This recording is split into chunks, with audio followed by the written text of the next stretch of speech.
Delightful greetings to our viewers around the world. On today's Vegetarianism, the Noble Way of Living, we are excited to have with us the much sought-after eco-green raw and living food chef, Dina Knight. One can say that Chef Dina Knight's specialty rests in advocating plant-based whole foods for optimal health and environmental sustainability. She herself was transformed on this vegan diet, shedding over 115 pounds or 52 kilograms, and slimming off 16 inches or 40.64 centimeters from her waistline. Chef Dina also travels around the United States on speaking tours to connect with individuals and groups through workshops and consultations that enable them to achieve happier and healthier lives. Today, she will demonstrate how to grow your own sprouts with fun kitchen gardening. Hi, I'm Chef Dina Knight of Greenivore. Some of you may be asking, what's a greenivore? This is someone who has made the connection between what they do on a daily basis and how it affects the environment. You'd be considered a level 1 greenivore if you have started to buy more eco-friendly products. You're also looking at how you can reduce your waste. You may start off recycling. Now you can also take it a step further, which is to what I call level 2 greenivore. You are someone who has found that our diet really does affect our environment. These foods tend to be organically grown and as much as possible are plant-based. That has the least impact on the environment and is the best for you and for the planet. Now, in addition to that, we have what I call the level 3 greenivore. This person is now living green, they're eating green, and they take it one step further and they're eating lots and lots of greens. And we're going to show you how to make these green foods, which are chlorophyll rich and extremely nutritious, extremely delicious.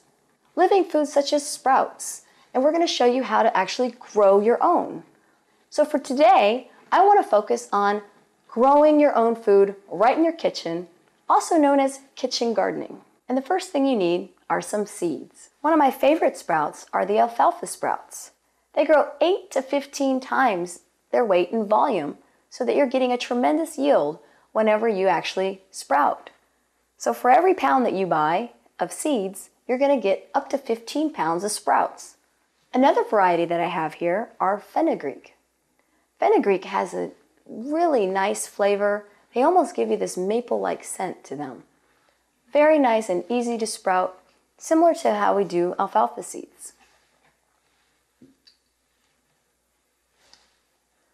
This third variety that I have here are the broccoli sprouts.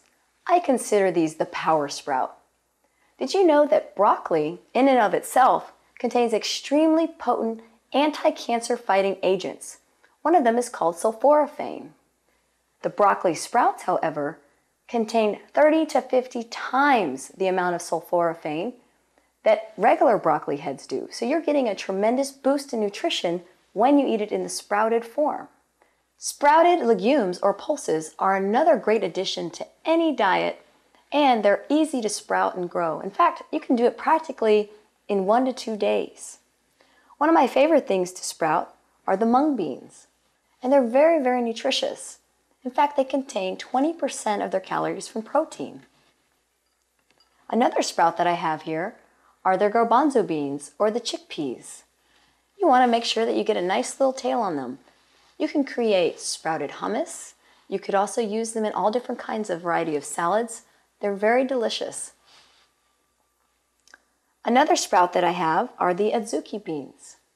These are also highly nutritious and they taste great. To begin sprouting, all you need are a few basic pieces of equipment that you can find in any hardware store and some organic seeds. So what I've got here is a quart-sized mason jar. All you need to do to begin sprouting alfalfa, for instance, this is the particular seed I've got, is to just add the seeds to your jar. Once you've done that, they need water. Water is going to help to release the seed and start the growing and germinating process. You want to make sure that you only use filtered or clean water and not tap water because they could kill the sprouts. Any kind of chlorine can cause problems. So I'm going to go ahead and add water to my seeds. And you really just need to add enough water to cover the seeds.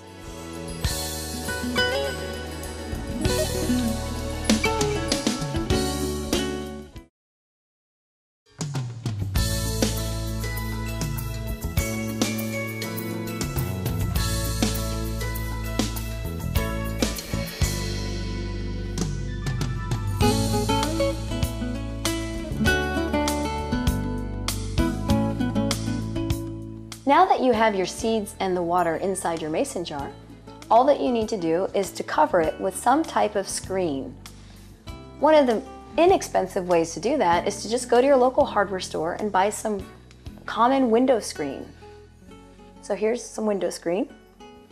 So I put it on top of my jar. Save your rubber bands when you buy broccoli or any of the other vegetables that are held together. These are nice and thick and they'll hold the screen right to the jar very easily. So I'm going to place the rubber band around the screen, and then I would pull down the screen because you don't want any air pockets or bubbles. Another way to secure the screen to your jar is to just use the lid of the mason jar. So you just take the jar and you squeeze the lid on there and just rotate.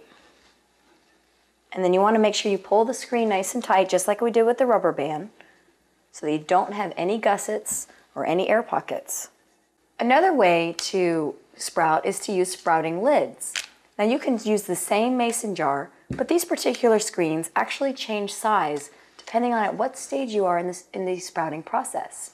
These are some different stages of sprouting and some different varieties of sprouts that we've been growing all week. This is what you probably see in your typical grocery store, which is alfalfa. Alfalfa sprouts, very, very inexpensive to grow, and 35% protein. This was 2 tablespoons of seeds that grew into this much sprouts. This is a tremendous value and investment for you, for your health, and also for your pocketbook. Let's go over the basic process. What you're going to need to do first is to place the seeds into the jar, like we have here, and cover them with water. You're going to let them sit out for 6 to 8 hours or overnight. And then in the morning, you're going to rinse them and you're going to drain them. So you're going to drain off all of the water that's covering the seeds. Then, twice a day for the next 5 to 7 days, depending on what seeds you're using, you're going to continue to rinse and drain the seeds inside the jar by using this screen, just by pouring off the water.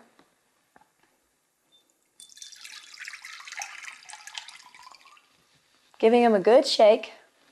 And then putting more water on top of them, and then rinsing them again, and draining the excess water off.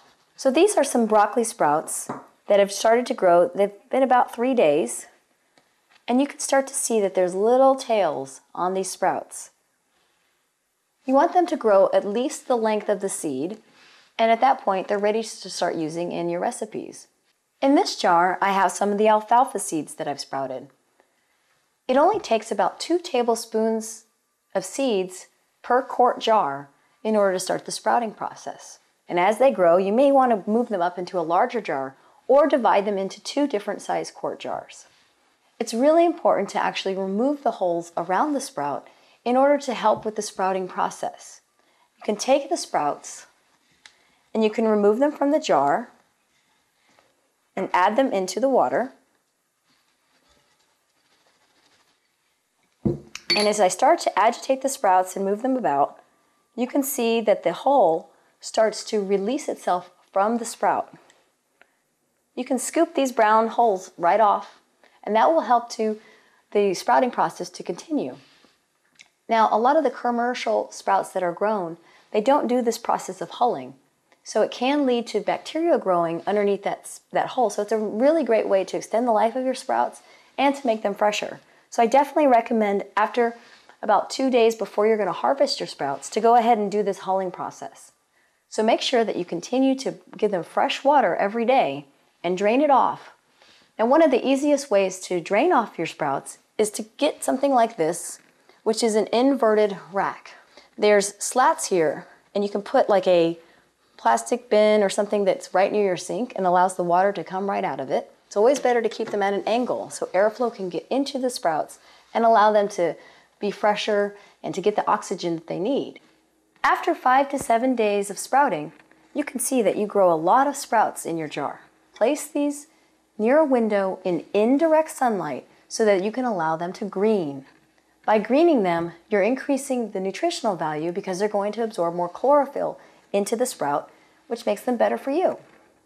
So make sure that you do that as the step after you've done the hulling process. When you're ready to harvest your sprouts, you can store them in a glass jar right in your fridge and use them in delicious salads, on top of sandwiches, in smoothies, or in soups. We're going to actually show you how to make these sprouts, these living sprouts, taste delicious by creating a sprout salad. And I'll show you how to make a great dressing that goes wonderful with sprouts. Please join us tomorrow as Chef Dina Knight shows us how to prepare a fresh sprout salad with spicy spirulina dressing. Coming up now is Between Master and Disciples, here on Supreme Master Television. May well-being and vibrancy always accompany your life.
For more details, please visit www.suprememastertv.com/VEG